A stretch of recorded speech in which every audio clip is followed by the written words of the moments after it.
Elə insanlar var ki, onların həyatı, fəaliyyəti elinə, xalqına, vətəninə xidmətə həsr olunur. Müdriklər demişkən, xalq üçün, vətən üçün yaşanan ömür əsl insan ömrüdür.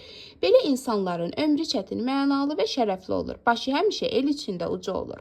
Onlar öz xoşbəxtliyini, saadətini, varlığını vətənə, xalqa ləyaqətlə xidmətdə görür.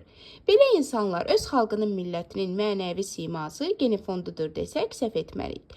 Tam məsuliyyət və qürurla deyə bilərik ki, belə insanlardan biri də sözün həqiqi mənasında gözəl insan Tovuz rayonunda fəaliyyət göstərən mama ginekoloq Enayət Hüseynovadır. Enayət xanım öz işinin öhdəsindən layiqincə gələn bir insandır. Onun əl tutduğu, kömək etdiyi insanların sayı hesabı yoxdur. Pasiyentlərinin problemlərini öz problemi kimi görən Enayət həkim onların həlli yolunda əlindən gələn köməyi əsirgəmir. Ad sanı ilə şöhrət qazanan bir insandır. Yanına gələn xəstələrin dərin hörmət və rəğbətini qazanmışdır.